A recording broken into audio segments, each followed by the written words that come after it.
Now, I want to invite all of you to imagine something a bit terrible. Imagine a world where the sea, what you can see now is a wonderful turquoise color. Imagine that sea being grey, muddy, and imagine you've never seen that shimmery surface. Then imagine the seabed. Right now it's a vibrant mosaic of life. Imagine it being barren, imagine it being lifeless. Can you imagine it? Well, I can, and I certainly hope I don't live it.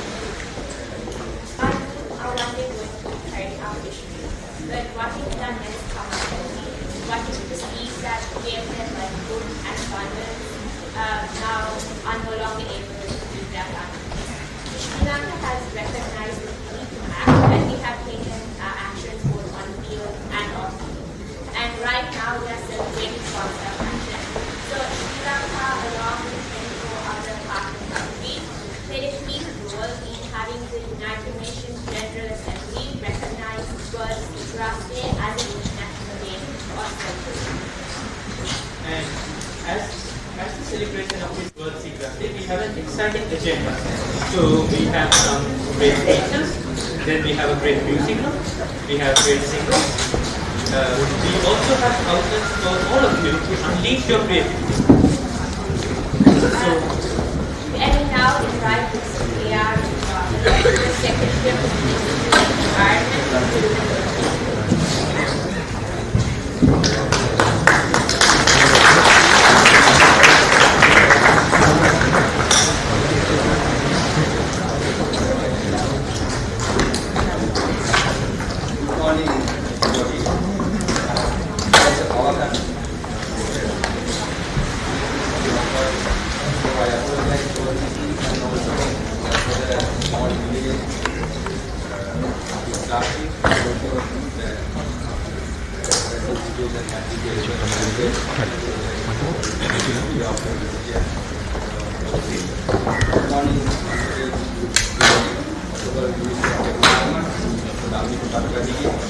Excellencies, ambassadors, all secretaries, additional secretaries, director generals, head of department, academia, school children, teachers, distinguished invitees, ladies and gentlemen.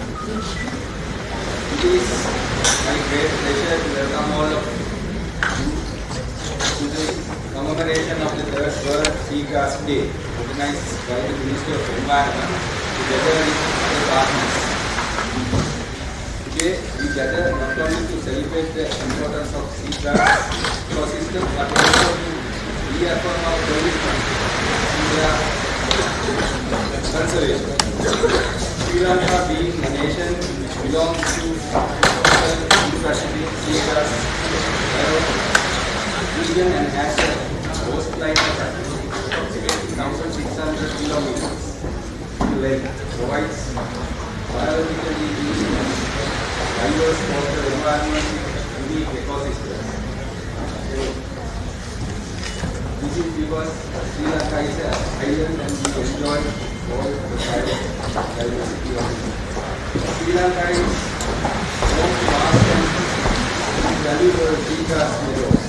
These underwater meadows, often referred to as the lungs of the sea, span across 6 continents and cover an extra area exceeding 300,000 square kilometers globally. They serve as a critical component of marine ecosystems, offering vital services to both nature and human communities. Seagrass provides nursery habitats for over 1/5 of the world's largest fisheries, supporting fish, shellfish, endangered species such as dugongs, seahorses and sea turtles. Beyond their ecological role, seagrasses also play a crucial part in climate change mitigation and adaptation, acting as powerful carbon sinks that stores up to 18% of the world's oceanic carbon. Their ability to buffer ocean acidification and protect coastline from floods and storms makes them indispensable in safeguarding both marine biodiversity and human settlements. Beyond their environmental contributions, seagrass meadows sustain fisheries and coastal livelihood, with nearly 40% of the global population living within 100 kilometers of a coastline. These ecosystems supports commercial and artisanal fisheries, offering food security and economic stability to millions. Additionally, seagrass enhances water quality by filtering pollutants and provide cultural and recreational benefits that foster tourism and community heritage. However, despite their immense value, seagrass ecosystems face numerous threats, many of which are human-induced. So we can stop that by introducing many things. Pollution, oil spills, coastal development, destructive fishing practices, boat anchoring and chemical displays severely degrade these fragile habitats. In Sri Lanka, particularly in the Gulf of Mannar, large-scale commercial trawling poses a significant risk of extensive seagrass meadows. The lack of adequate focus and research on seagrass conservation, especially in the north, northwest and the northeast coast, has only increased these challenges. Let this day serve as a reminder of our shared responsibility to protect seagrass ecosystems. By taking decisive steps towards conservation, we can secure not only the health of our marine environment, but also the well-being of future generations, like school children here in presence. Recognizing this urgent need for action, World Seagrass Day was officially declared on March 1st, 2023, 2 years before, at the 74th plenary meeting of the UN General Assembly, held on 23rd May 2022, by adopting a resolution which was submitted by Sri Lanka. So it is proud to say that this is a Sri Lankan suggestion to the United Nations, and it has come as a reality, and we are commemorating its 3rd anniversary. This is a landmark achievement for Sri Lanka at the UN. So the government commitment to seagrass conservation. So let's talk about that when we talk the National Environmental Policy and the National Environmental Action Plan. That's called NEP for 2022 to 2030. Our ministry have identified conservation of and sustainable use of marine and coastal resources as a key thematic area. The protection of seagrass is embedded in this strategy, emphasizing the need for sustainable management. Furthermore, we are collaborating with the Bay of Bengal Large Marine Ecosystem Program to adopt a holistic approach for managing shared marine ecosystems and restoring critical marine habitats. A significant milestone in our conservation efforts is the establishment of a national data system for seagrass ecosystems. This initiative will enable stakeholders to share knowledge and make data-driven decisions for conservation and restoration efforts. We aim to establish a mechanism for short-term and long-term public data collection to improve our understanding and management of these vital ecosystems. As Sri Lanka marks this occasion for the 3rd time, as I mentioned before, we must strengthen our collaborative efforts both nationally and internationally to enhance conservation strategies and sustainable management practices. Here it is present the ambassadors and all the other international agencies we are collaborating with. Finally, I take this opportunity to express my sincere gratitude to all partners for their contribution for this national event a success. Further, I thank all the participants, including our younger generation, who are here with us today to gather this Seagrass Day celebration, and expect your fullest contribution in implementing conservation of seagrass for the future. Thank you very much.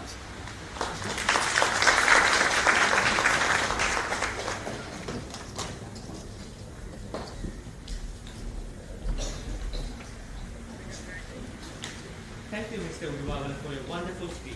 It helped contextualize this important day. it gave us a summary of seagrasses. We have the value for the ecosystem. It was truly a great and valuable speech. So now, why don't we start with a bit of music to get us going? So, as you can see, we do not have power. However, we have the background music, which is the sea, a wonderful source of music, honestly. So I invite our friend, Mrs. Mansara Rasara, to deliver a song. Now this song is a bit different. It's called Koya Koya. It's a famous single song, originally sung by gypsies in Sri Lankan. So this song, it celebrates the, it's sung by the perspective of vision. Imagine it going for long nights alone in his vision. It celebrates him, his hardship, and also his resilience. I warmly welcome Mrs. Mansara, Grooming, and Rasara to deliver his song. I would also like to do a humble request to people of the lack of electricity to be a bit quiet so that we can all hear the song.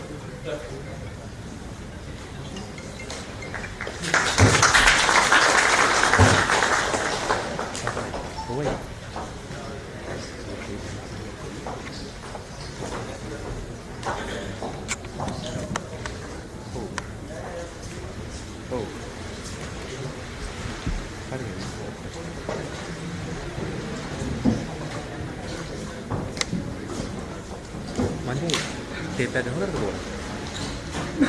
Kita palang kita.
and Rasara for its mesmerizing performance.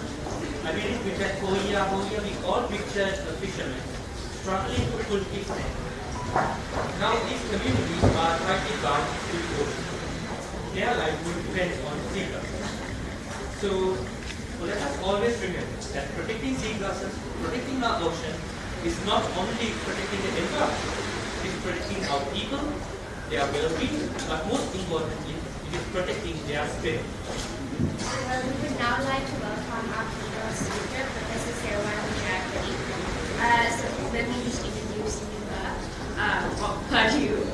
She serves as a chair professor of the Department of Aquaculture and Fisheries at the Royal University of Sri Lanka.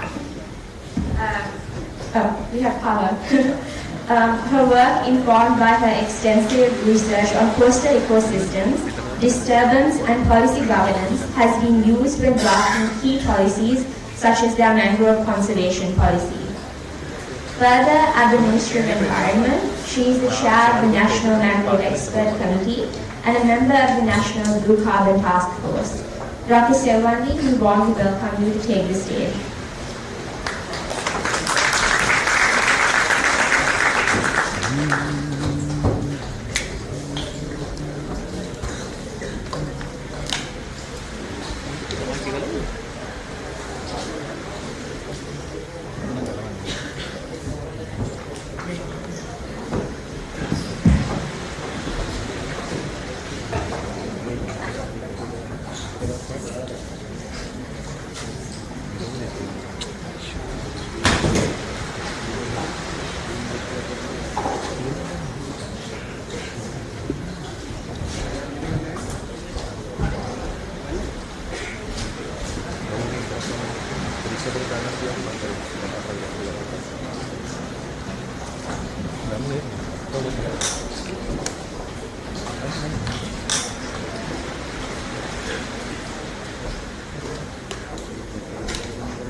Dear friends and students,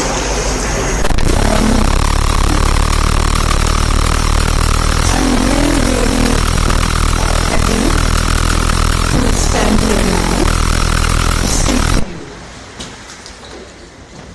Whether the slides are going to be there or not, Seagrass is in my heart, so I can speak to you.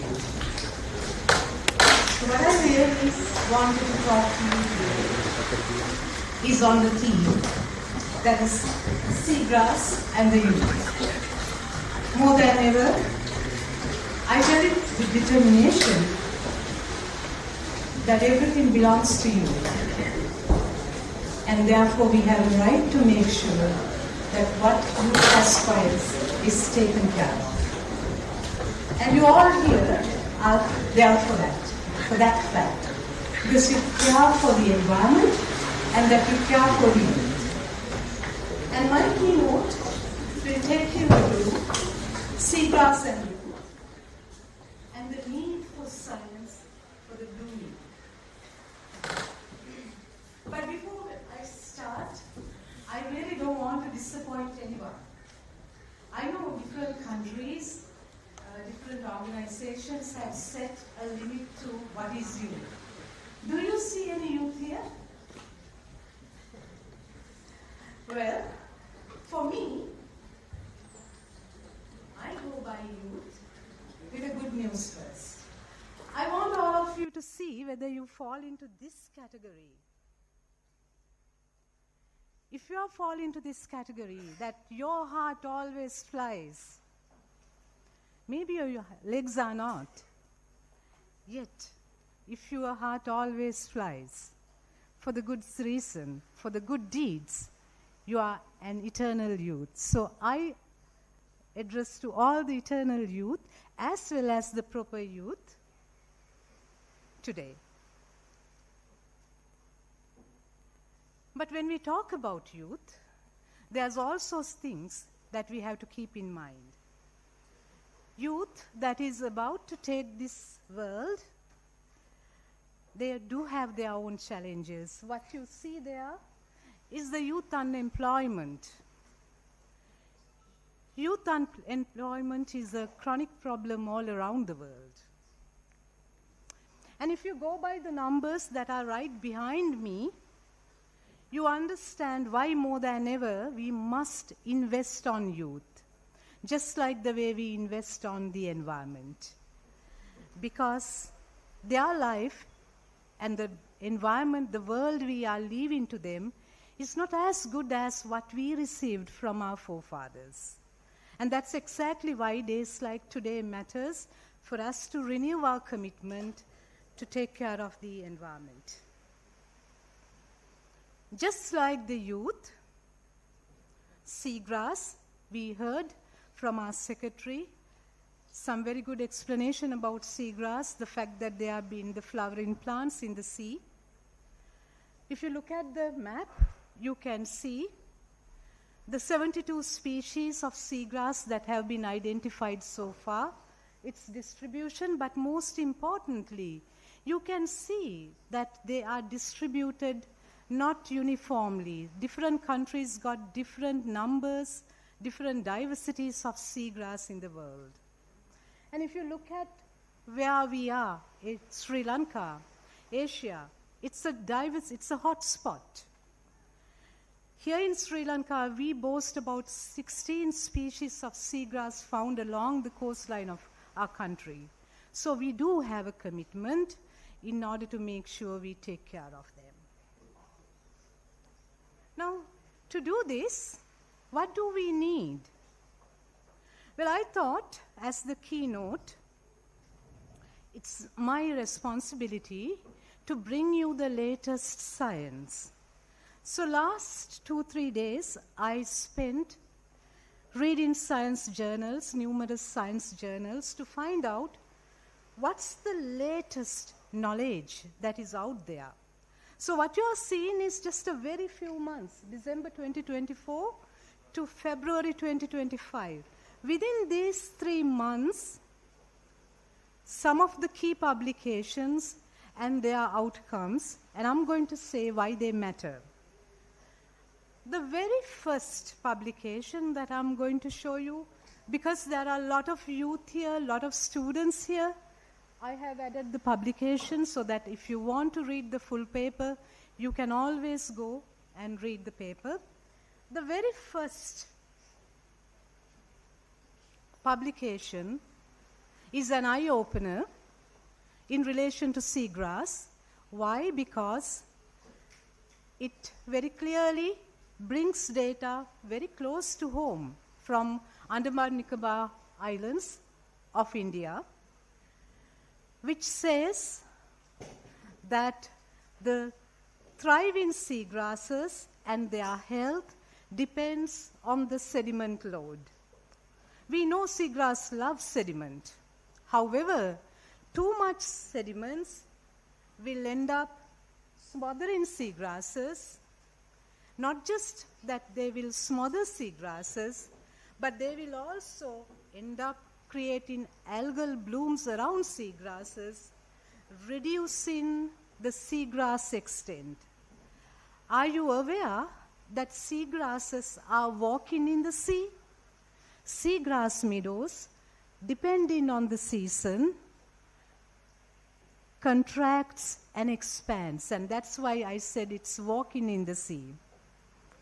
And these phenomena are impacted by high levels of sediment. So this is important for us because when we do beach developments, how sediments can impact to seagrass is something that we have to be aware about. The second publication, you can see it there, the title, is another important publication. Why? Because the authors indicate that they are powerful microplastic filters. All of you who join beach cleaning around Sri Lanka, remember, though you can collect the big plastic, the microplastic is a big problem to Sri Lanka, to the world. And seagrass is one solution. And this paper very clearly indicates that healthy seagrass can trap microplastic, hence keep the oceans free of microplastic. And that's an important lesson for us. Another reason why we need to have more seagrass around Sri Lanka. But at the same time, this publication also gives us a glimpse of the future. Everyone talks about seagrass, and when they talk about it, they say seagrass sequester a lot of carbon. Yes, they do. That's very true. But at the same time, unless we take care of these seagrasses, the same carbon can come out when they are destroyed. So this paper, you can see, has modeled under different climate change scenarios what would happen to the carbon stocks, the carbon reserves that are down there. And the outcomes are quite alarming. However, the authors also suggest if we try to stick to Kyoto Protocol, and if the world navigates its actions in order to become net zero, these catastrophes can be avoided and averted. And that's exactly how we have to think. Think positively, can do it, and we can take action.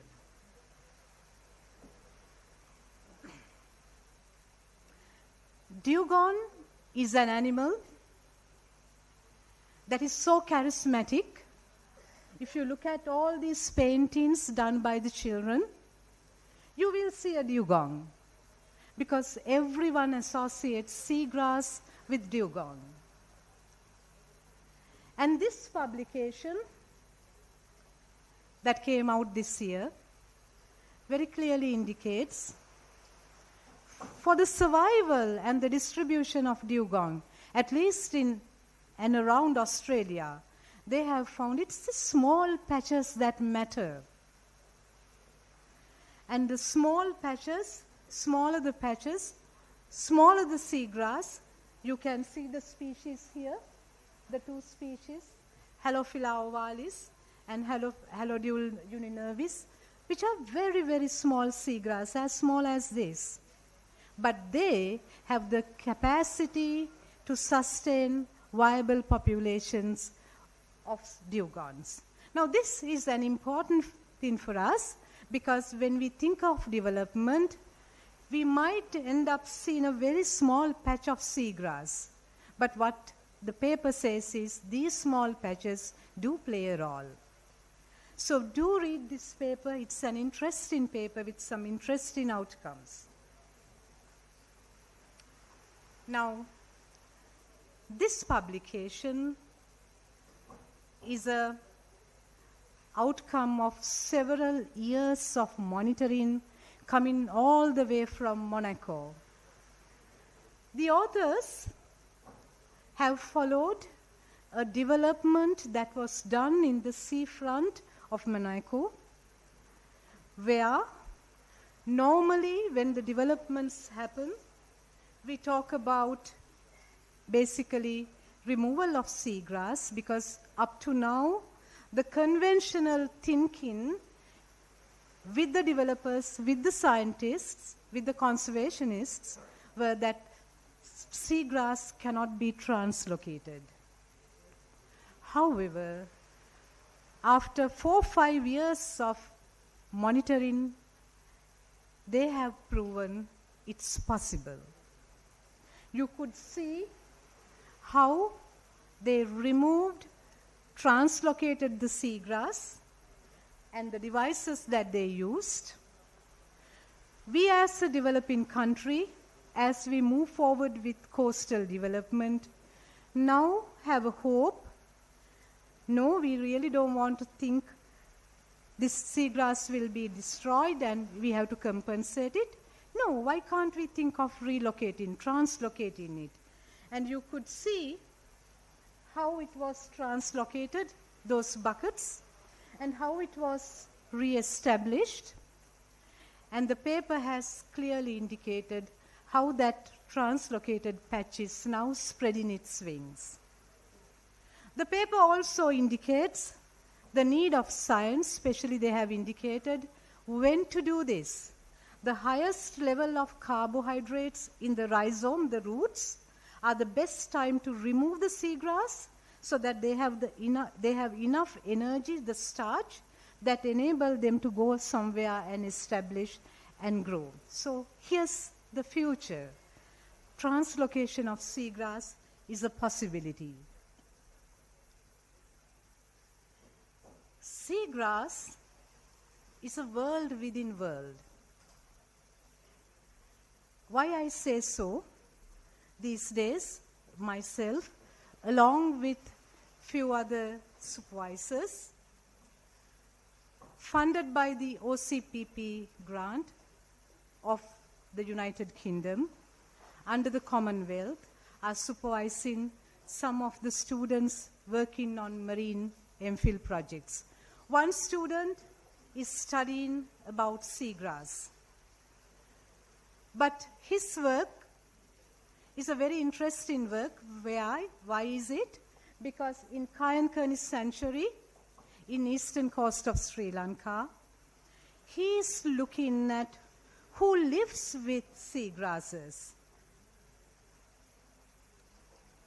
His work is on blades of seagrass, tiny blades of seagrass.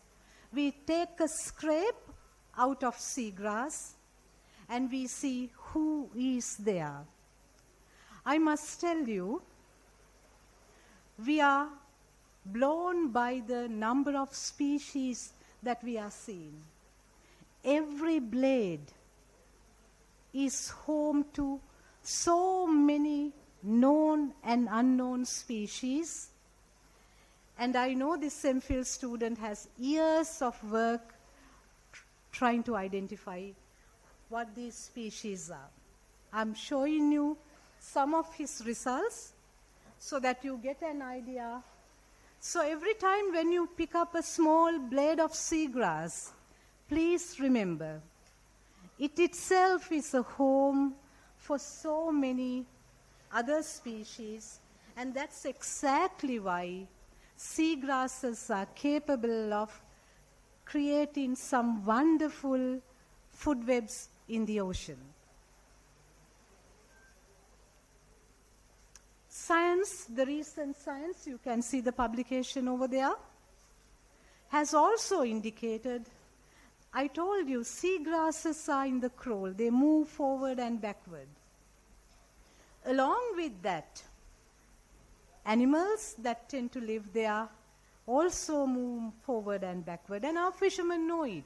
And that's exactly why they know when to do the fishing with the seagrass and when to not to go there.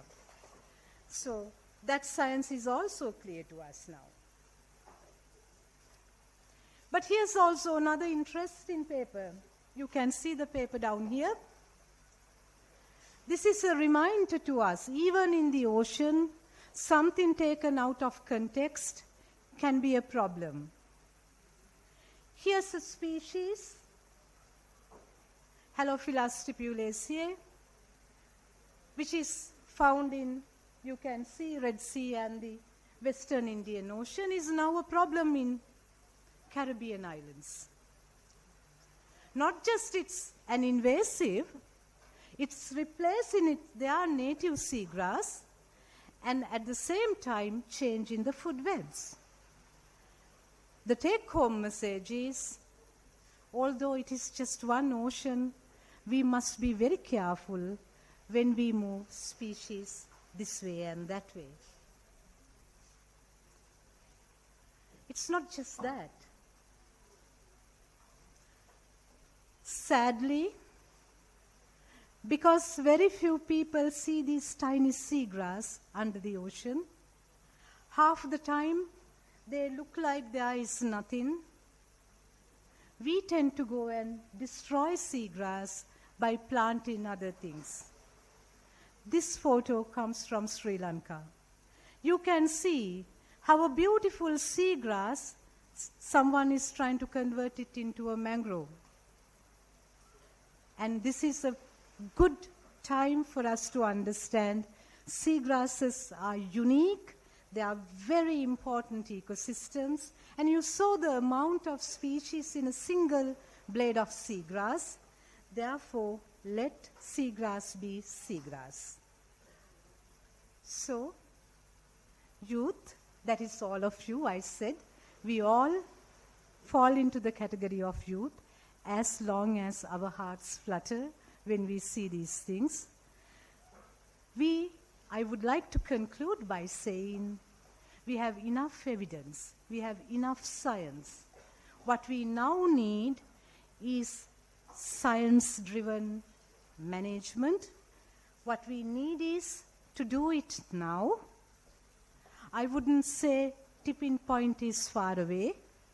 Tipping point is here, but it's in our hand, in our actions, that we can make a change. And you all are here to make that change, and I think we can do it together.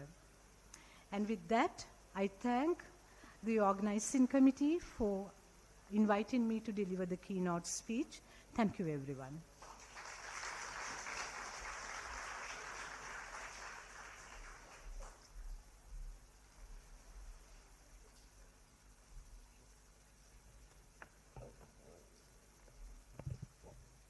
Thank you, Professor Sewandi, for that informative speech on contextual research and knowledge. And I think we all learned valuable lessons on science-driven management. We now ask you to direct your attention to the screen behind us, where you will see a production by the Biodiversity Secretariat of the Ministry of Environment. The documentary focuses on seagrasses across Sri Lanka and the world, together with the threads that bind us and the broader ecosystems to them.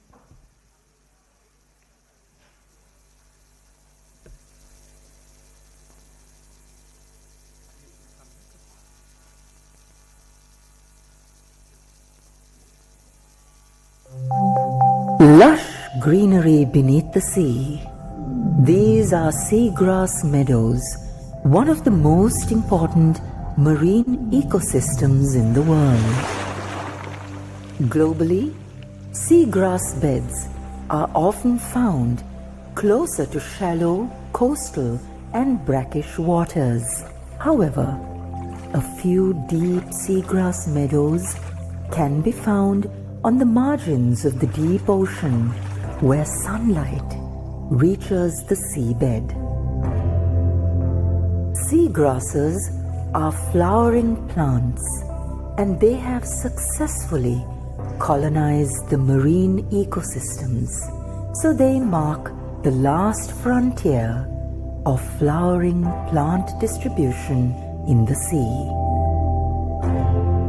There are 72 seagrass species currently identified worldwide, of which 15 species have been recorded in shallow coastal and brackish waters around Sri Lanka.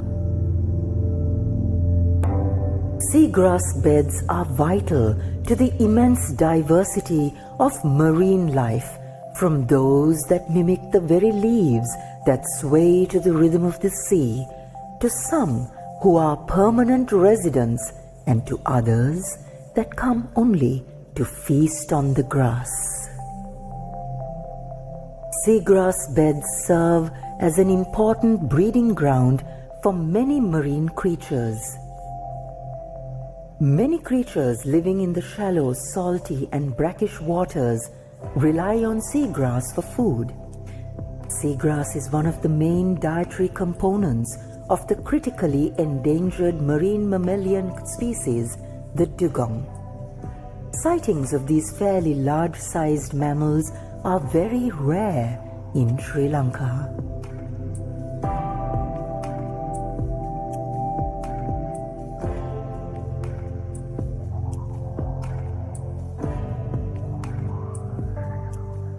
Another large-sized marine creature whose main diet also consists of seagrass is the green turtle. These creatures are often seen feeding amid the shallow seagrass meadows off the coasts of Sri Lanka. Not only do seagrass beds serve to protect against sea erosion and are important in coastal protection from storms, but are an important ecosystem that support thousands of key species and essential ecosystem functions. Their leaves trap decaying organic matter and silt, while roots beneath help in the process of sedimentation. Seagrass photosynthesize to give energy and grow, absorbing carbon from the water whilst generating oxygen in the process.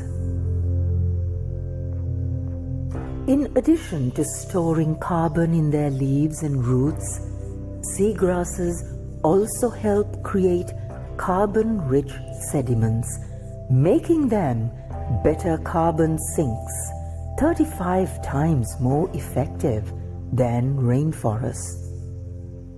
Globally, millions of people's livelihoods and well-being are directly reliant on seagrass, and Sri Lanka is no exception.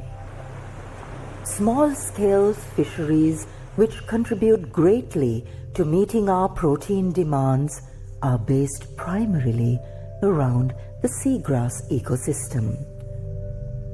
Furthermore, natural compounds extracted from the plant are used in the cosmetic as well as the drug industries worldwide. Yet sadly, due to harmful human practices, seagrasses too are facing severe threats worldwide. Agriculture and the use of harmful fishing gear are key among these. Threats include releasing oily wastewater to the sea by fishing boats, as well as other transportation and destructive illegal fishing practices such as dragnets and trawling. When we consume products and services that pollute water from industry, sewage, fertilizers, and domestic waste, little do we realize their harmful repercussions. They all finally end up at the bottom of the ocean, which eventually leads to many environmental issues, including climate change and global warming.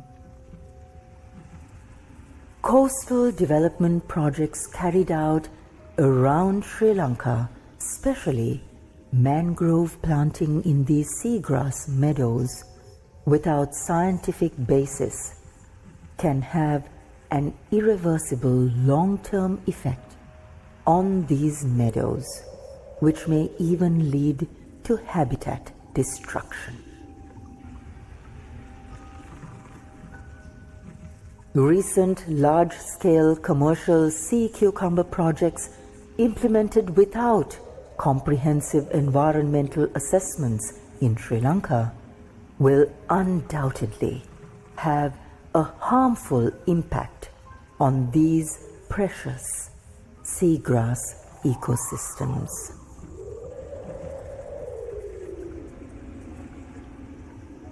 Their role in mitigating the effects of human-induced climate change is significant, and the direct destruction of these pristine ecosystems can only lead to many more environmental disasters.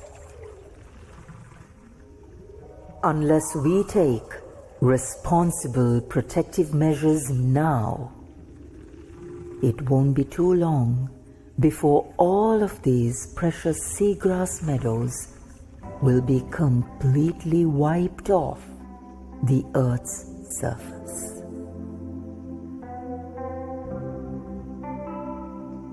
You and I can reverse this.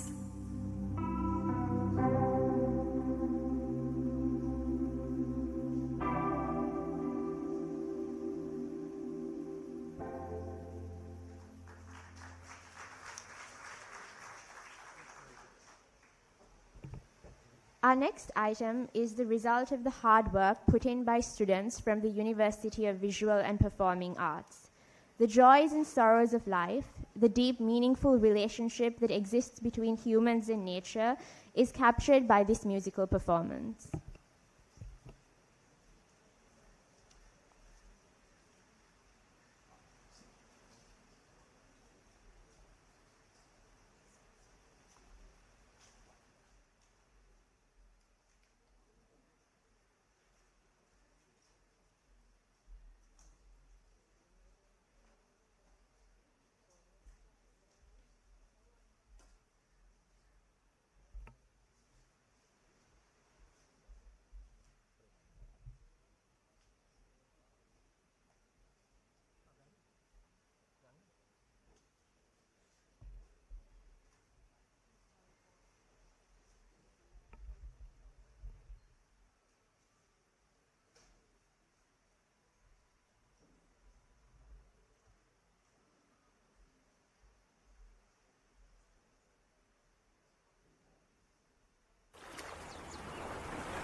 ಸುಸುದುರಲ್ಲವಲ್ಲಿ ಬಿರಲಿ ಗೀತ ಗಯಲಿ ಅಲಿ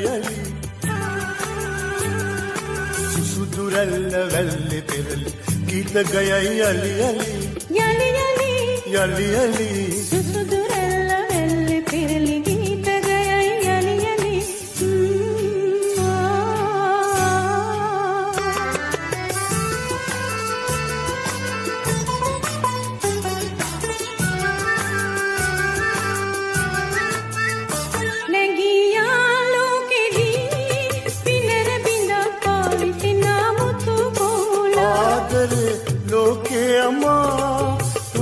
ದಕ್ಷಿಣಿ ಸುಂದರು ಸಿನ ಸಮುದಾಯ ಓನೆಗಿ ಆಲೋಕಿಡಿ ಪಿನರ ಬಿಂದ ಪಾವಿತಿನ ಮುತ್ತು ಕೋಲ ಅದರನಿ ಸೀಲಸದಿ ಇನ ಸುವದನಿ ಯಲಿ ಯಲಿ ಸುಸುದುರಲ್ಲವಲ್ಲಿ ಪಿರಲಿ ಗೀತ ಗಯಲಿ ಯಲಿ ಯಲಿ ಯಲಿ ಸುಸುದುರಲ್ಲವಲ್ಲಿ ಪಿರಲಿ ಗೀತ ಗಯಲಿ ಯಲಿ ಯಲಿ ಯಲಿ ಯಲಿ ಯಲಿ yali yali yali yali yali yali yali yali yali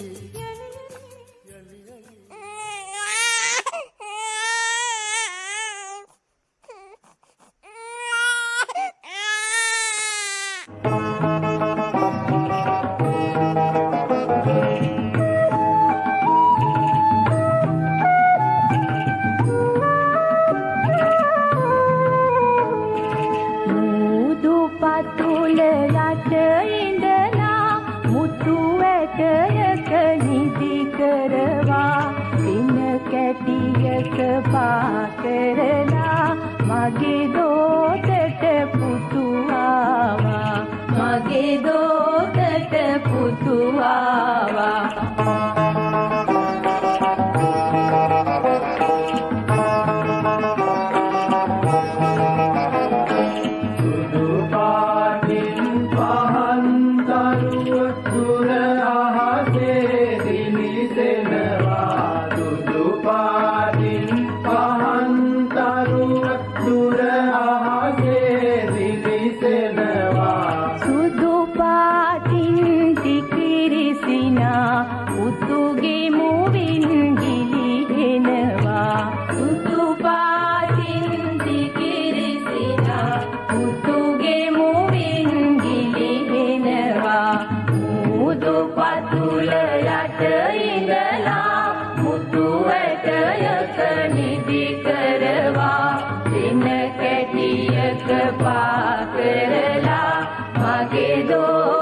This world has ears and rocks have eyes.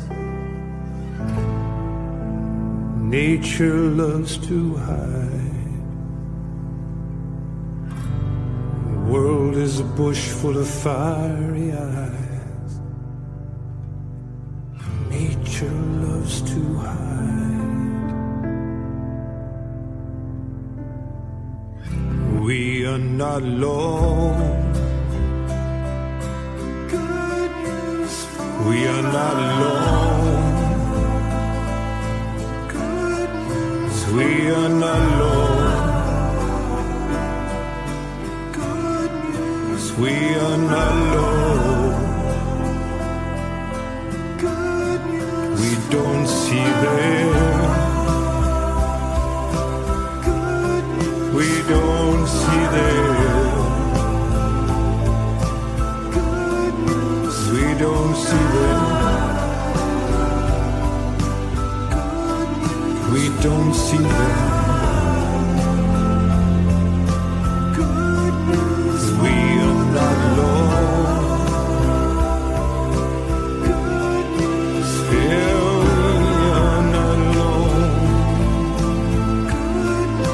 We are not alone. We are not alone.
அலை அலை அலை அலை அலை கடலே எங்கள் அன்னை மடியே உன்னை வணங்குகிறோம். வலை வலை வலை வலை வலை விரித்தால் நீ வாரி கொடுப்பாய் அதில் வாழுகிறோம். வலி விரிக்கும் எங்களுக்கு கை விரிக்க மாட்டாயே வந்திரமோ வந்தால் நீலோ வலையில் கொண்டு சேர்ப்பாயே நல்லவளே கடற்காயே உள்ளவரை மறவேனே உலகத்தின் சோற்றுக்கெல்லாம் உப்பு போட்டவள் நீதானே அலை அலை அலை அலை அலை கடலே எங்கள் அன்னை மடியே உன்னை வணங்குகிறோம். வலை வலை வலை வலை வலை விரித்தால் நீ வாரி கொடுப்பாய் அதில் வாழுகிறோம்.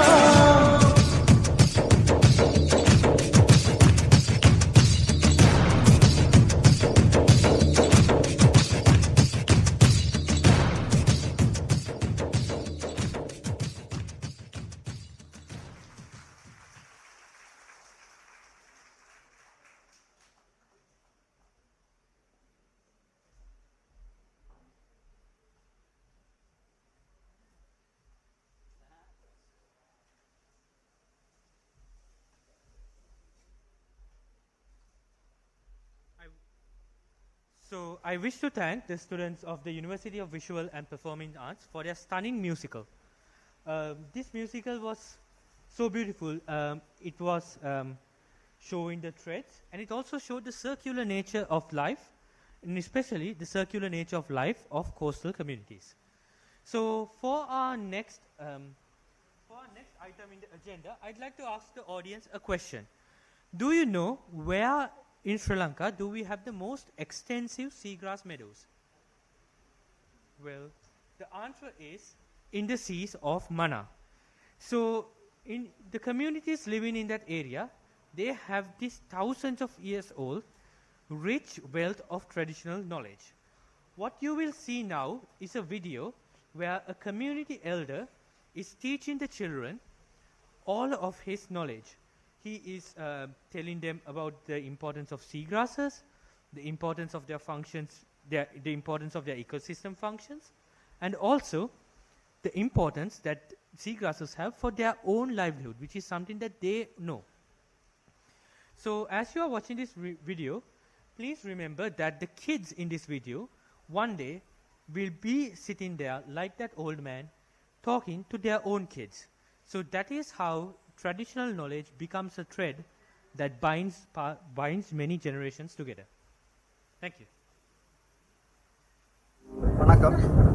இன்னைக்கு உலக கடற்புற்கள் தினம். இந்த கடற்புற்கள் தினத்துக்காக விடத்தீவு தேசிய ஒதுக்கிடத்தில் இழுப்ப கடவையிலிருந்து இந்த சிறுவர்களுக்கு கடற்புற்கள் சம்பந்தமாக சொல்லிக் கொடுக்கறதுக்காக இந்த இடத்துக்கு வந்திருக்கிறோம். இந்த இடத்துல கடலுக்குள்ள வெறும் தண்ணி மட்டும் இல்லை, இது வெறும் மண் மட்டும் இல்லை. கடலுக்கு கீழே கடல்ல புல்லுகள் இருக்கு, அது பாசி இருக்கு, மீன் இனங்கள் இருக்கு, நண்டு இருக்கு, இப்படி நிறைய விஷயங்கள் இருக்கு. நாம் இப்ப கடலுக்குள்ள போய் பாப்போம் எப்படி இருக்கு.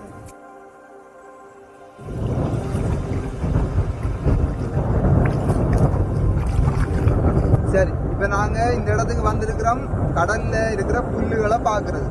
கடற்புல்லுங்கிறது கடல்ல இருக்கிற புல்லு நீங்க பாத்துருக்கீங்களா? கரையில புல் இருக்கு தானே, அது போல கடலுக்கு இருக்கிற புல்லுக்கும் இலை, வேர், தண்டு, பூ, காய் எல்லாமே வரும். இப்ப அதே மாதிரி நம்ம பாசி இருக்கு தானே, பாசிக்கு இந்த வேர் பூ எல்லாம் வராது. அப்ப ஹெலோஃபிலான்னு சொல்லுவாங்க, ஹெலடியூல்னு சொல்லுவாங்க. உங்களுக்கு தெரிஞ்ச அளவுல பாருங்க, புல்லு இந்த இதுல சின்ன சின்ன வளர்ந்து இருக்கல, மேல பாசி பிடிச்ச மாதிரி இருக்கிற புல்லு, இது கடல்ல இருக்கிற புல்லு. இந்த புல்லுகளை தான் மீன் நிறைய சாப்பிட போகுது.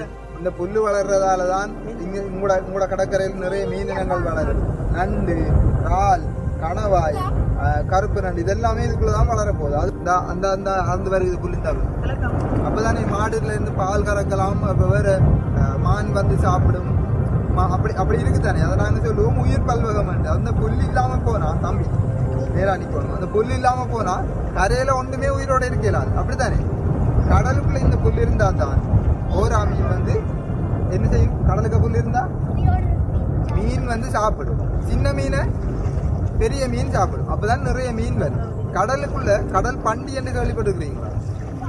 ஆவிலியாண்டு கேள்விப்பட்டுக்கிறீங்க?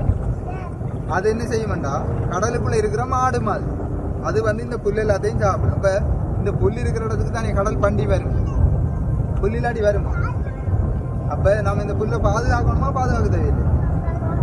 சரி, இந்த புல்லை பாதுகாக்கிறேன்னா என்ன செய்யலாம்? நீங்க யாராவது சொல்லுங்க, என்ன செய்யலாம்? நீங்க என்ன செய்வீங்க? இந்த புல்லை பாதுகாக்க என்ன செய்யலாம்? அதுக்கு தான் உங்களை இங்க கூட்டிக்கணும். வந்து இந்த கடலுக்கு புல் இருக்கு, இந்த புல்லை நாம வடிவா வளர்க்கணும், இந்த புல்லை அழிக்க கூடாது, இந்த புல்லால என்ன நன்மை இதுல அடைஞ்சு வந்ததை தானே எடுத்து காட்டுனான். புடுங்கி எடுத்து காட்டுனானா? ஏன் புடுங்கி எடுக்க கூடாது? ஓ, நாங்களே பாதுகாக்கிறோம்னு சொல்லிட்டு நாங்களே புடுங்கி எடுக்கலாமா? ஆனா ஏன் இப்ப சில வேளை நான் உங்களுக்கு ஒன்று ரெண்டு புடுங்கி எடுத்து காட்ட வேண்டி வருமே. நான் உங்களுக்கு சொல்லித்தான், உங்களுக்கு இதை பற்றி தெரிஞ்சா தானே நீங்க போய் மற்றாக்களுக்கு சொல்லலாம். அதுக்காகத்தான் அதை எடுத்து காட்டுனே தவிர மற்றபடி நாங்க வந்து எல்லாத்தையும் அழிக்க கூடாது. அதனால நீங்க இந்த நான் எடுத்து தந்ததை தவிர மிச்சம் எல்லாத்தையும் தண்ணிக்க போடுங்க. சரியா? எடுத்து எல்லாத்தையும் எடுக்கக்கூடாது. சரிதானே? அதுக்காக தான் இதை சொல்றது. சரி, இப்ப நாங்க இதுல இவ்வளவு நேரமும் வேற வேற புல்லுகள் எல்லாம் பார்த்தோம் தானே. இதை விட வடிவான பெரிய நீளமான புல்லு கொஞ்சம் தூரத்துல இருக்கு. நான் போய் தேடி பார்த்து எடுத்துக்கணும். உங்களுக்கு காட்டு. நீங்க சின்னாக்கள் தானே, இப்போ உங்களை கொண்டு இன்னும் ஆழ தண்ணிக்குள்ள கொண்டு போயிடாதானே. அது வரைக்கும் நீங்க இதுல எல்லாத்தையும் அந்த புடுங்கி காயப்படுத்தாமக்கு இதுல நில்லுங்க. நான் போய் பார்த்து நல்ல ஒரு பெரிய புல்லு கொண்டு வந்து உங்களுக்கு அது எப்படி இருக்குங்கிறத உங்களுக்கு காட்டு. சரிதானே? நான் போய் அதை பார்த்துக்கிட்டு வாங்க.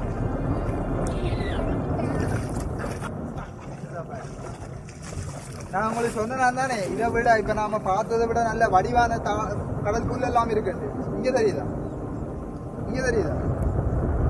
இதுல இந்த புல்ல பாருங்க, பாருங்க. இதுல மேல பாசி எல்லாம் பிடிச்சிருக்கல, அங்க பாக்காதீங்க. பாசி எல்லாம் பிடிச்சிருக்கல. உண்மையா புல்லு பச்சை கலர்ல தானே இருக்கும். இதுக்குள்ள இருந்து இப்படி வந்து சுருள் சுருளா வந்து பூ வரும். அதுல இருந்து காய் வரும். தாளங்காய் சாப்பிட்டாக்கள் சாப்பிட்டுருக்கீங்களா? இதுல இருந்து வர காய் தானே. சரி, இப்ப இது இன்னொரு வகை. இப்ப நாங்க ஏன் இதெல்லாம் உங்களுக்கு சொல்லி தரோம்? எதிர்காலத்துல நீங்க இதுகளை பாதுகாக்கணும். நீங்க பாதுகாக்கணும்னா என்ன செய்யணும்? உங்களோட வீட்டை அம்மா அப்பா அண்ணன் உங்களோட சேர்ந்து விளையாடுறாக்கள் உங்களோட நண்பர்களுக்கு எல்லாம் நீங்க இதை சொல்லிக் கொடுக்கணும். கடலுக்குள்ள ஒரு புல் இருக்கு, அந்த புல்லை நாம பாதுகாக்கணும். அப்பதான் கடலில் இருக்கிற உயிரினங்கள் பாதுகாப்பா இருக்கும். அப்பதான் நம்மளோட சூழல் பாதுகாக்க இருக்கும் என்று சொல்லிக் கொடுக்கணும். சரி, இப்ப நாம இவ்வளவு நேரம் வந்து இந்த விஷயங்கள் எல்லாம் பார்த்தோம். இனி நாம எல்லாருமா சேர்ந்து கடல்ல இருக்கிற புற்களை பாதுகாப்போம். சரியா? நாம போவோமா இல்லையா? எல்லாரும் அப்படியே நாம போய் அந்த வள்ளத்துல ஏறி வந்த மாதிரியே போவோம். சரியா? சரி, நடந்து போவோம்.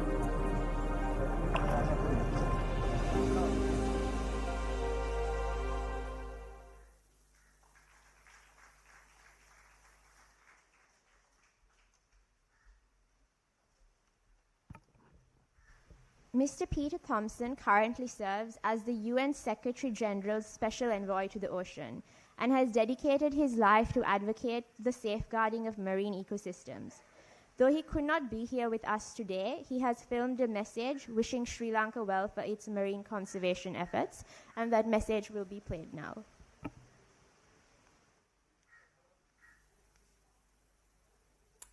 Excellencies, ladies and gentlemen, warm greetings to all who are viewing this video message and happy World Seagrass Day.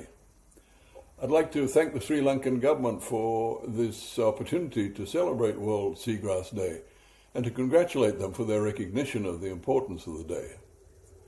For those of you who are not aware, in 2022 the UN General Assembly proclaimed the 1st of March as World Seagrass Day, to be observed annually. And the high purposes of the observance set out to elevate understanding of seagrasses as a vital component of marine biodiversity, to boost awareness of the survival threats they are facing, and to promote the contribution of seagrasses to sustainable development and to climate change mitigation and adaptation. Seagrass meadows cover only 0.1% of the ocean floor, but their importance far exceeds their acreage, for these are complex, highly productive and biologically rich habitats. It's estimated that they support 20% of the world's biggest fisheries. They're found in 159 countries There they provide food and shelter to thousands of species of fish and seahorses and turtles and dugong. And as evidenced by the abundance of animals found in these underwater meadows, their provision of young fish with food and protection from predators makes them nature's marine nurseries par excellence. It is recognized that seagrass meadows act as the first line of defense along coasts by reducing erosion and wave energy, thus helping to abate the effects of floods and storms. But there's more, much more, to be said about the ecosystem services that seagrass meadows provide. They improve water quality by filtering, cycling and storing nutrients and pollutants, thereby reducing contamination in seafood. It's been estimated they reduce human, animal and ecosystem exposure to bacterial pathogens in seawater by up to 50%. And then there is their role as a highly efficient carbon sink, storing up to 18% of the world's oceanic carbon, making them a powerful nature-based solution for tackling climate change impacts. It's also thought that because they buffer ocean acidification, they contribute to the resilience of coral reefs. But ladies and gentlemen, all is not well in and around seagrass meadows in this world. Despite their undeniable contribution to the health of the ocean and thus to the health of humankind, only about a quarter of all meadows fall within marine protected areas. We can do better than that, much better. And in fact, we'll have to do so if we're to faithfully answer the call of the Grooming Montreal Global Biodiversity Framework. Despite their great value, since the 1930s it is calculated that seagrasses have been in decline globally and that they are currently disappearing at a rate of 7% annually. The IUCN's Red List of Threatened Species highlights that of the world's 72 known seagrass species, 21% of these species are categorized as near threatened, vulnerable, and endangered. The cause of this decline happening in plain view to us all. Our marine pollution, our land-based runoffs, our dredging, coastal development, and unregulated fishing and boating activities, including bottom trawling, are all key drivers of seagrass degradation. Some impacts are incidental and eminently avoidable, such as physical damage from fishing vessels.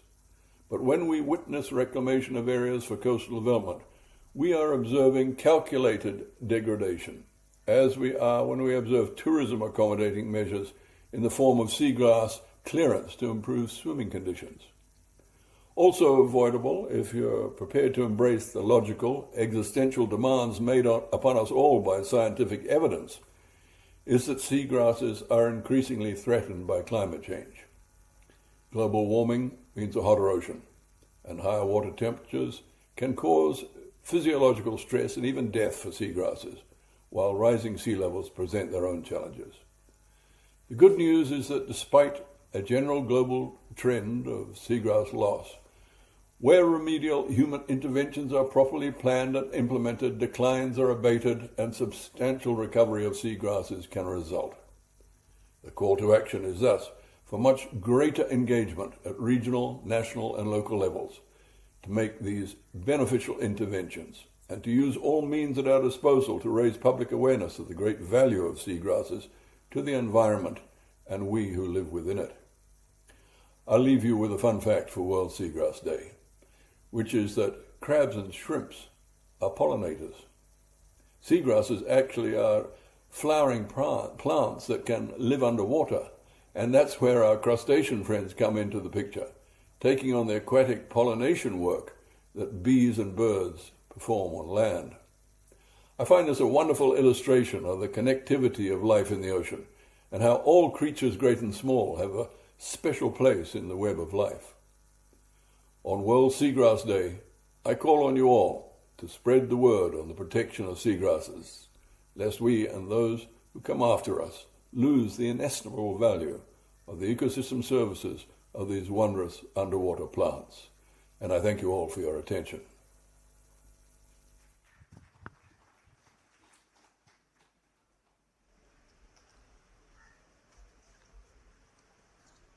Now, I wish to thank the Office of the Secretary General of the United Nations and Mr. Peter Thompson personally for this wonderful message.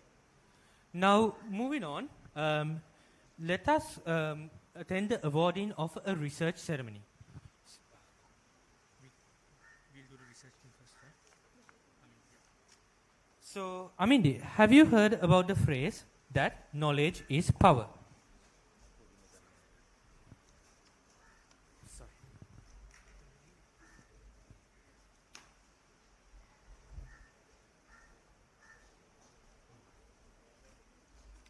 Yeah, sorry. Now, Amindi, have you heard about the phrase knowledge is power? Yes, and this brings on to the next section of our celebration, which is highlighting the importance of sponsoring research. So now I'm going to tell to you about a very important initiative carried out to develop Sri Lanka's research perspectives. Sri Lanka Mobitel, which is one of the most, the market leader in the telecommunication space within Sri Lanka, has recognized the importance of sponsoring research. Driven by a strong commitment to sustainability, they have designed a scholarship program for 2 of Sri Lanka's most promising undergraduate researchers in the field of blue carbon. With this scholarship, SLT Mobitel aims to develop the skills and the capacity of young researchers to help in the preservation, the understanding, and the future management of this valuable valuable resource. Now, without further ado, I would like to invite Mr. Anuruddha Suryarachi, the General Marketing Manager of SLT, and the Honorable Minister of Environment, Mr. Dhammika Patabendi, to the stage to award the research grants to the 2 undergraduate winners.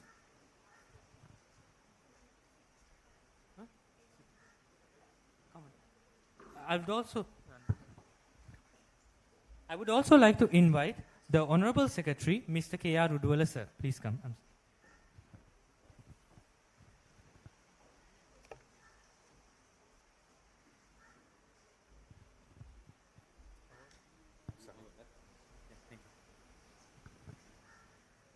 So, our first awardee is Mrs. Gayashi Kavindya Pereira from the University of Colombo. Please come forward, miss.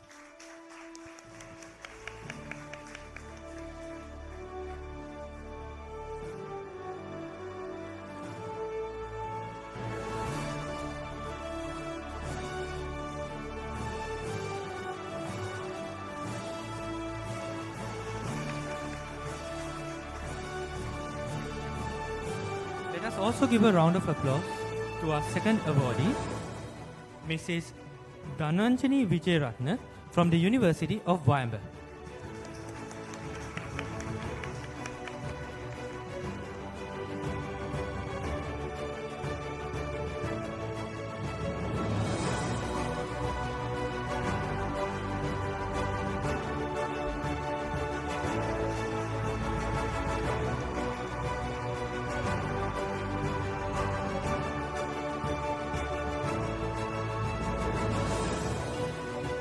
Thank you, Mr.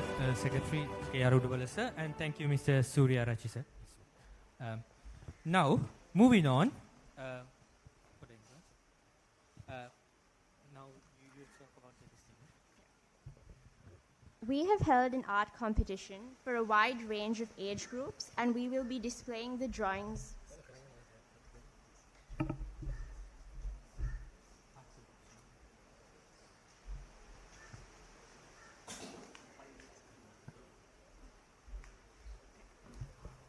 So we've held an art competition for a wide range of age groups, and the winners, the paintings that the winners have done are displayed on stage. And I'd like to take a moment to acknowledge our sponsor who made this arts competition possible, Mast Holdings. Mast Holdings recognizes that seagrasses represent more than ecological value. These marine plants contain unique fibers and compounds with promising applications in sustainable textile development. MAS is therefore simultaneously investing in the future of conservation and in the future of sustainable fashion. To award the winners, I now invite a representative from MAS Holdings onto stage, please.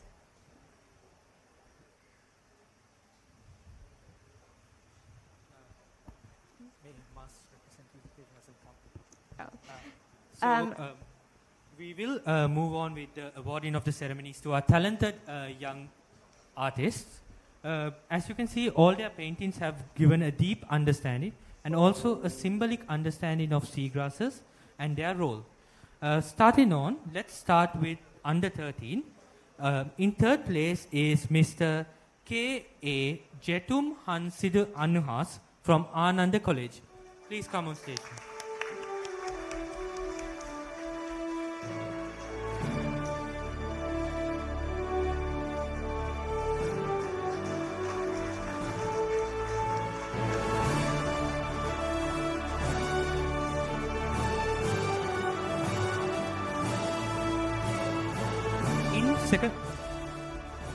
In second place is Mrs. H.M.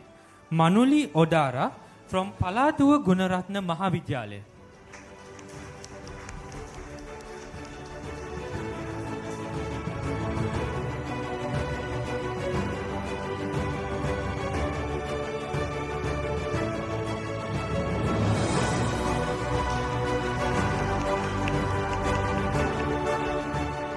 And in first place, with a round of applause, please welcome Mr. Tirtha Veeraratna from Ananda College, Colombo.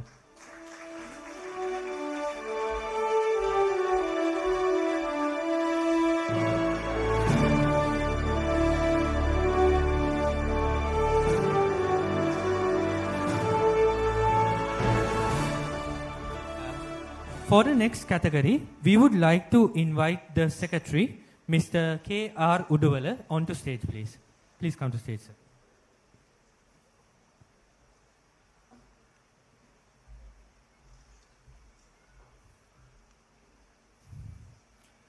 Now, let's move on to the age group of 13 years to 19 years.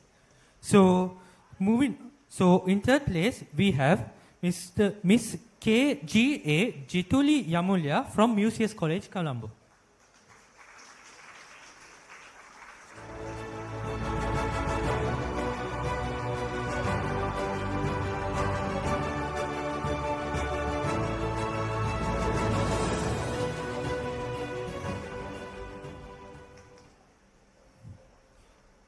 In second place, we have Mr. N.D. Kisara Vedita Kitmal Namalagamuwa from Ahaliyagoda Dharmapala Mahavidyalaya.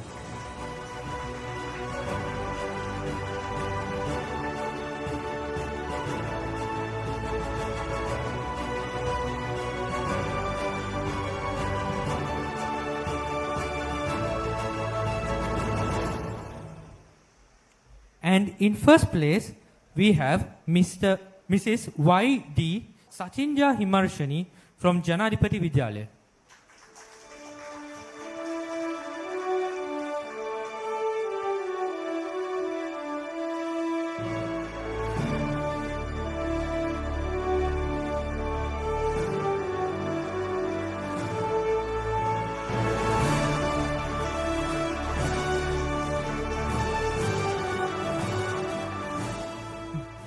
Moving on to our open category, and that's for artists above the age of 19.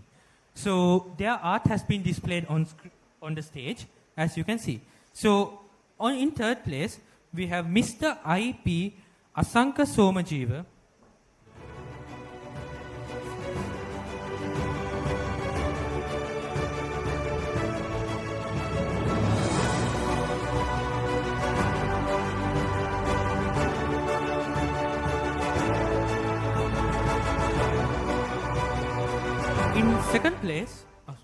In second place, we have Mrs. K.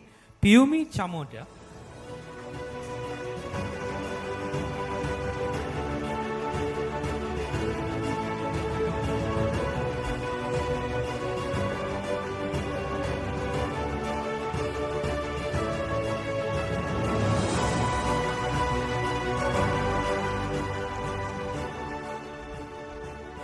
And with a round of applause, let us welcome the winner of the over 19 age category. In first place, Mrs. A.G. D.P.K. Ratnayaka.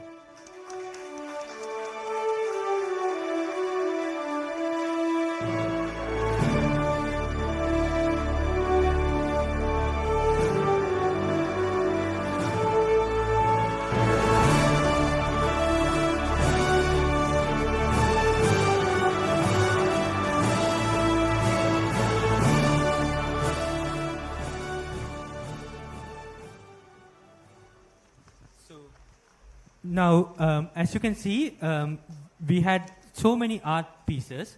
We actually had over 500 submissions. And out of these, some of the best are shown here. Please enjoy them.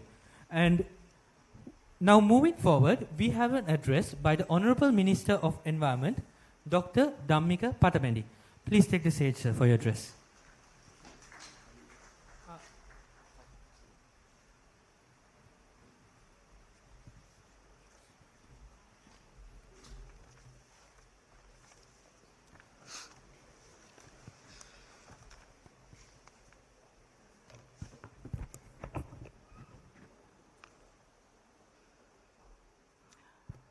Good morning, honorable guests, excellencies, ambassadors, distinguished invitees, school children, teachers, ladies and gentlemen.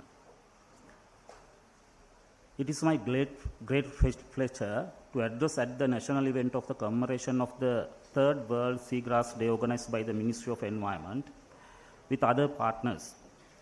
Today, we gather to celebrate the immense ecological value of seagrass ecosystems and reinforce our commitment to their conservation and sustainable management. Seagrasses, often referred to as the lungs of the sea, are marine flowering plants that have evolved over 100 million years, creating vast underwater meadows reminiscent of terrestrial grasslands. These ecosystems are essential for global fisheries, serving as nursery grounds for fish, shellfish, and endangered species such as dugongs, seahorses, and sea turtles. Their role extends beyond biodiversity supports as they also sustain artisanal and commercial fisheries, ensuring livelihood and food security for many coastal communities. Seagrass meadows provide powerful nature-based solutions to combat climate change. They act as highly efficient carbon sinks, storing up to 18% of the world's oceanic carbon, buffering ocean acidification, and serving as natural barriers against waves, reducing coastal erosion, and mitigating the impacts of storms and floods. However, these invaluable ecosystems face numerous threats, primarily due to pollution, habitat destruction, coastal development, and destructive fishing practices. Recognizing these challenges, the Ministry of Environment is taking significant steps to protect the country's seagrass ecosystems through various initiatives. I am proud to announce that one of our key conservation initiatives is currently being led by the Department of Wildlife Conservation, which has initiated the process of declaring Iranathu Island and its surrounding seagrass meadows as a marine protected area. This designation will provide a strong stewardship framework to ensure the long-term protection of marine biodiversity and strengthen conservation efforts for threatened species that depend on these seagrass meadows. As part of our broader conservation vision, we will envisage adopting 2030 Seagrass Breakthrough and its guiding principles, which offer a roadmap for governments to synchronize the propel global pledges which grassroots and regional endeavors. The 2030 Seagrass Breakthrough marks a significant advancement in marine biodiversity conservation, coastal resilience enhancement, and climate change mitigation efforts. It aligns with major global commitments such as the Kunming-Montreal Global Biodiversity Framework, especially its Target 2 and 3, the Paris Agreement, the Convention on Wetland of International Importance, RAMSA, the UN Decade on Ecosystem Restoration, and the UN Decade of Ocean Science. This initiative provides a structured pathway for non-state actors and governments to mobilize and implement conservation efforts effectively at all levels. Public awareness and community participation play a crucial role in seagrass conservation. Government and non-government organizations must collaborate in outreach programs to educate the public about the importance of seagrasses and the threats they face. Additionally, we are working on developing a comprehensive management plan to minimize human activities that damage these ecosystems. Long-term seagrass restoration program based on ecological studies will also be undertaken to rehabilitate degraded meadows. Furthermore, ecotourism initiatives will be encouraged to promote sustainable economic benefits while fostering conservation awareness. To ensure effective protection, we are also focusing on strengthening legal frameworks by designating areas with extensive seagrass meadows as protected zones. This will help regulate human activities and prevent further degradation of these critical marine habitats. Seagrass conservation is a joint effort between the government and other stakeholders, reinforcing a holistic approach in line with the government's vision of Pohosat Ratak Lassana Jeevitayak. Additionally, the Clean in Sri Lanka program can play a crucial role in improving seagrass conservation by addressing pollution and other environmental threats. Furthermore, our ministry has established a task force for conservation and restoration of blue carbon ecosystems, which is actively working on enhanced knowledge and collaboration among different stakeholders regarding the role of seagrass in the blue carbon ecosystems. This initiative will drive forward scientific research, policy implementation, and conservation actions.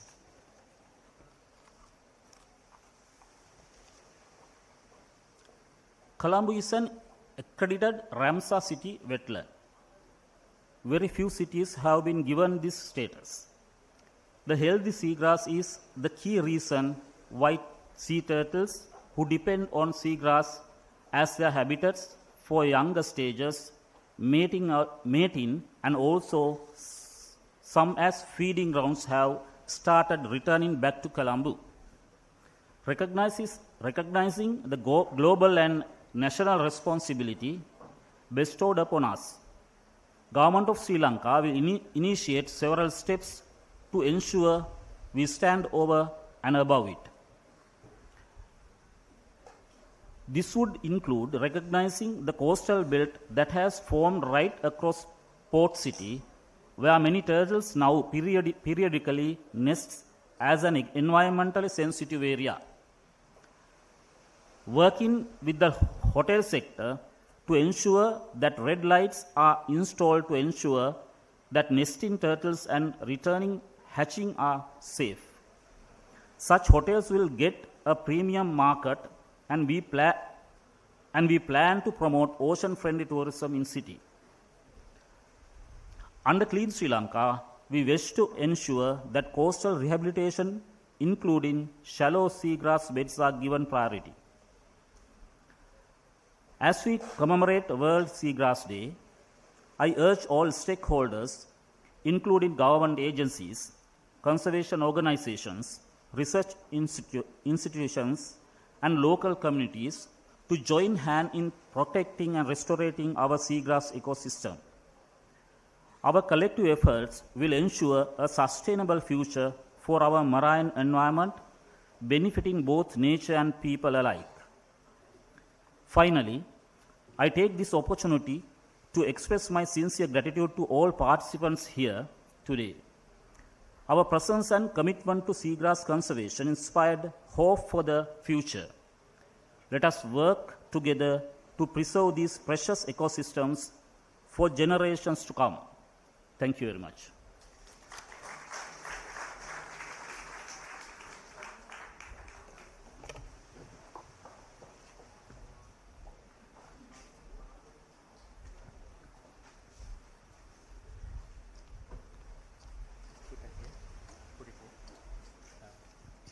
Thank you, Honorable Minister Dr. Dhammika Patamandi. Your speech was very well informative, and it also gave us an underlying idea of the policy direction that needs to be taken to protect seagrasses here in Sri Lanka. So, as the Minister also said, one of the next steps that Sri Lanka hopes to take is to encourage research. With the kind assistance of the Food and Agricultural Organization of the United Nations, there was a competition organized to get research submissions. However, these research submissions could not be taken forward at this time. Next year, we hope to bring some amazing research submissions to you. So now moving on, did you know, as we leave here, then as the sunlight fades away and as starlight comes up, these shows from Colombo, from the port city, from here, all the way down to Mount Lavinia, are graced by a special visitor. Who are they? They are thousands and thousands of sea turtles who come here to nest. Offshore seagrasses are the reason for these visits. Unfortunately, illegal poaching, unregulated nightlife activities, and improper garbage disposal means that these turtles are often endangered. So, fortunately, these turtles need our help. They need our protection. Now, a project called TACUP, organized by the Lanka Nature Conservancy, together with many youth, many dedicated youth in this country, spend nights, they spend sleepless nights trying to protect these turtles. These youth are like me, you, they always do this. Our fellow volunteer, Ms. Ganguly Aniga, has been patrolling every day in order to safeguard these turtles. And she will now recite a poem that she has written from the point of view of a departing mother turtle, going back to the ocean, knowing that her eggs will be taken care of. We invite Ms. Ganguly Aniga to deliver a speech. Please take this, sir.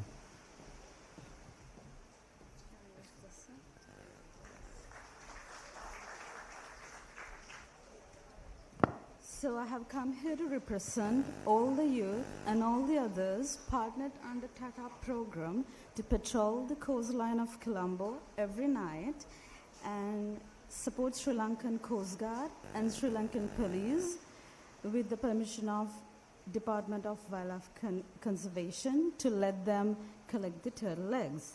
So do you know the same coastline is used by turtles these days as their nesting ground.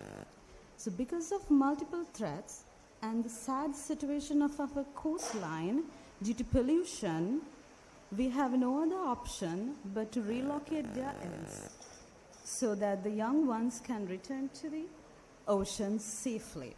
So this poem probably reflects the sentiments of a mother turtle as we collect her eggs, and we hope she understands that we do it for the betterment of her children and the betterment of our future. So the whispers of a mother Kasabi. I crawl upon this moonlit shore where I was born long years before.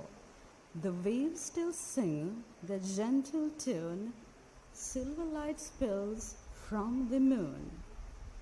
Yet, oh, what is this scattered bright? The plastic glints beneath the night. Is it the same hands, so soft and kind, that left this ruined here behind? I dig the sand, my ancient right. My children come with hope so light. Yet, hands reach in, and why do they go? Tell me, do I need to know? But in your touch, so light and so true, I feel a kindness shining through. You take my young, not out of greed, but safe from harm, a selfless deed. Little ones and you who stand, your futures walk the same warm sand. I leave them now in trusting hand, where love, not carelessness, expands. So, As I glide to waters deep, I dream of seas where wonders keep, where life still swirls in endless dreams, and people hold the gentlest dreams. So, at the end of this poem, you all are very powerful people here standing in front. So as youth, we have a pledge that we like to make. The first is safeguarding the nesting areas and as environmentally sensitive areas, and the red lights near the beach during nesting, and let's patronize such businesses too.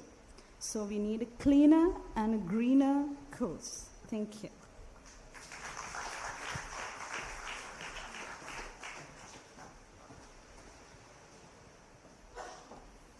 Firstly, I wish to thank Ms. Ganguly Aniga. I hope her poem allowed you to stand in her shoes as a volunteer, watching a sea turtle, and then wondering, what does this sea turtle think? Well, I hope all your thoughts are as peaceful as the thoughts of the mother sea turtle when she's departing back into the dark, dark sea. Now, as we said, the youth are the future of conservation. Now, what we have done is we have gone all across the country. We have asked youth from everywhere, what do they think about seagrasses? What do they think about wetlands? Let us hear about their thoughts.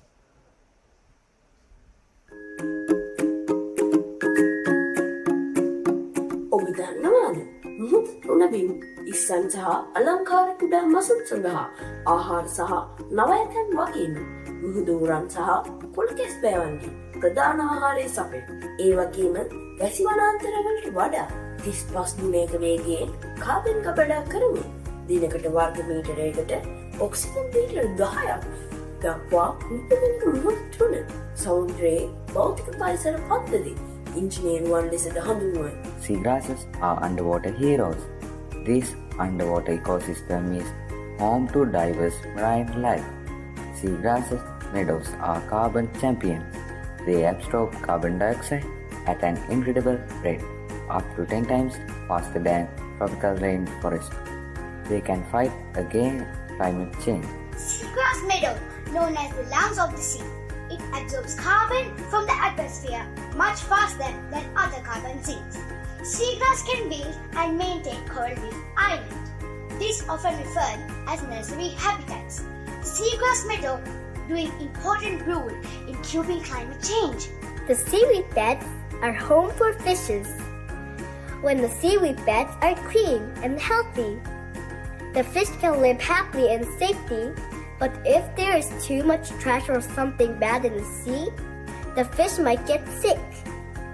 The seaweed beds also clean the ocean water so that we can enjoy swimming in the sea and eating delicious food. Seagrass produce oxygen and improve water quality. It helps to store carbon and reduce impact of climate change. Seagrass provides yummy seafood for us. Seagrass members are superheroes of the ocean. They give shelter and food to amazing animals like seahorses, sea turtles, and tiny fish. Seagrass protects the ocean by keeping the ocean clean and giving us oxygen to breathe. In Japan, we spent very hot summer recent years due to the effect of global warming. I think preserving and cultivating seagrass meadows can play an important role when we take measures to the environment problems in the future. Because seagrass absorb a lot of CO2, which is one of the causes of global warming. Why don't you focus on not only ground forest but also sea forest? So my dear friends, seagrass meadows are important to us in many ways. Imagine there are plenty of seagrass meadows. This would be dangerous for the fishes. The fishes wouldn't have much places to live or lay eggs, and some of them would die. So we couldn't enjoy delicious fish food very much. If there were no seagrasses, we might not have fish to eat anymore. Many fish rely on seagrass for food, and if they disappear, bigger fish and sharks that eat those fish would also have nothing to eat. Seagrass meadows are under threat.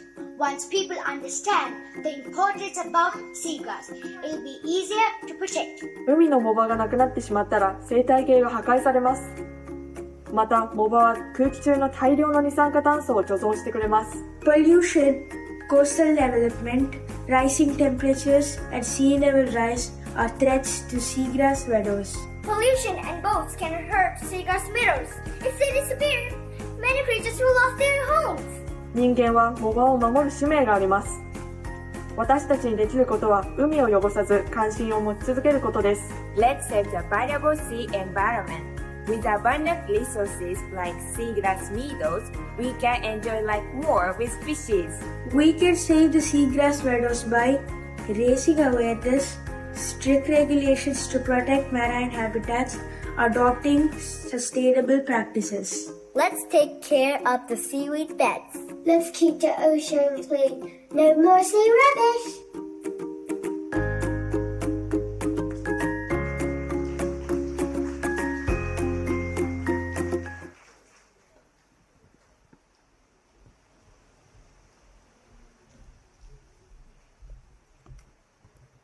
As we reach the end of our event, we hope that you leave here with a deeper appreciation for seagrass ecosystems.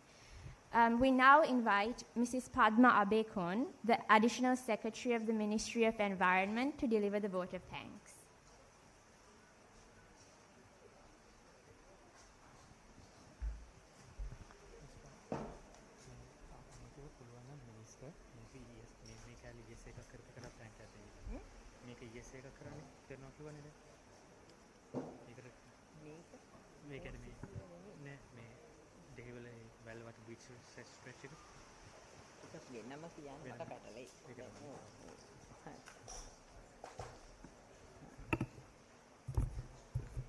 Good morning, Honorable Minister,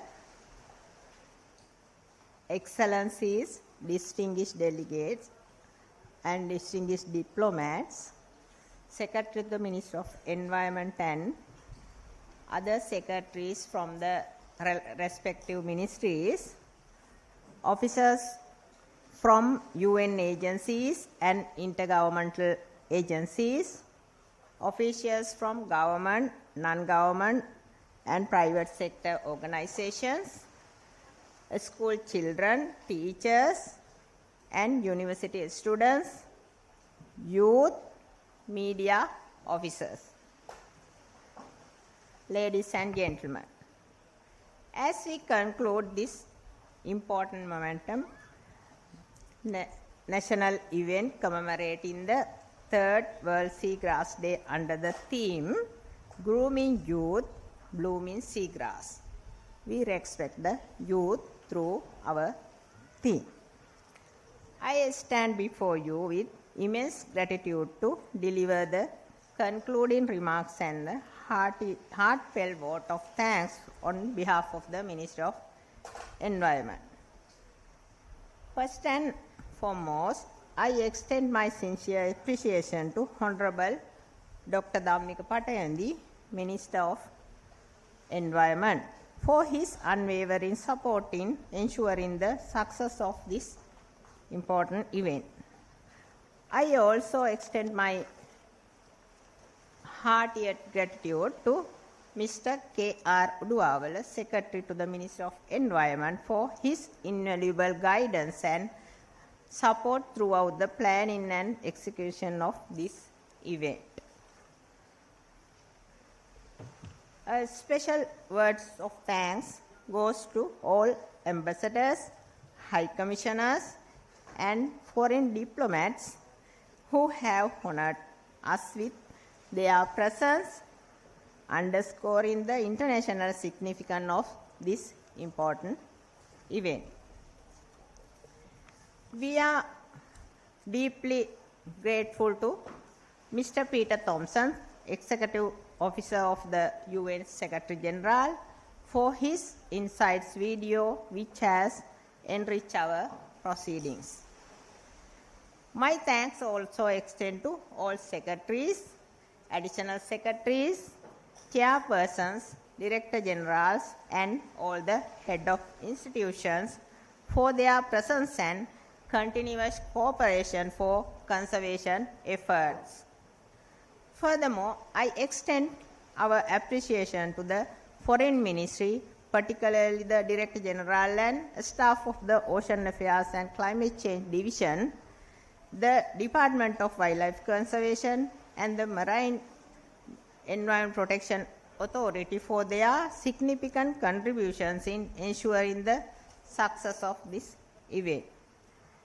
We are also deeply grateful for the generous support provided and been with the Ministry of Environment by the International Union for Conservation Nature of IUCN, UNDP, FAO, Sri Lankan Airlines, Sri Lanka Telecom Mobitel, Blue Resource Trust, Wildlife and Nature Protection Society, Mars Imitates, Young Zoologists Association of Sri Lanka, Visual and Performing Arts Colombo of Sri Lanka, Colombo University of Colombo, Royal Aquarium and Pet Accessories, Wattala, Set Mill Interior Solutions, Pan Asia Bank for their support.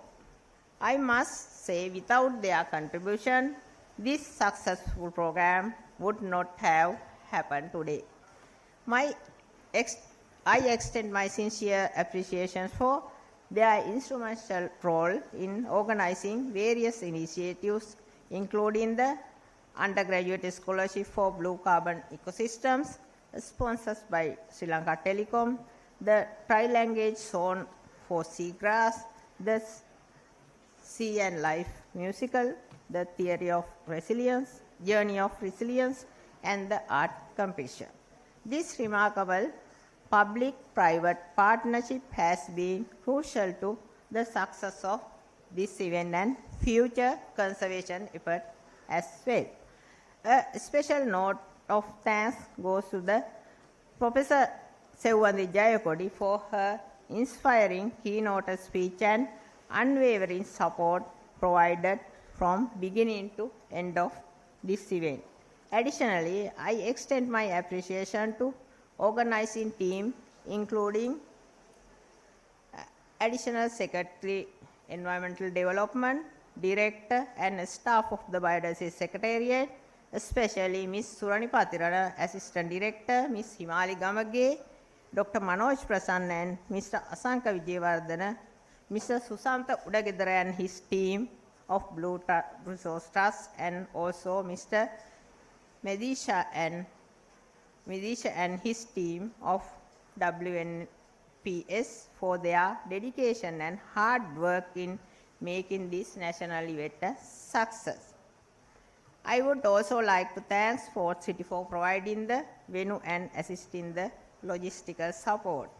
I also thank for school children, their teachers and partners for their participation, and also thanks for the media personnel for support.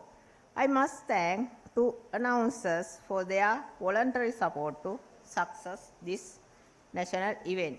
Lastly, but not certainly least, I express my heartiest gratitude to all of the officials, stakeholders and partners whose contribution and participation have been invaluable in making this event a success. Once again, I like to thank all of you for your continuous support, cooperation and commitment to safeguarding our precise seagrass ecosystem and the whole ecosystem. Thank you for your contribution. Thank you.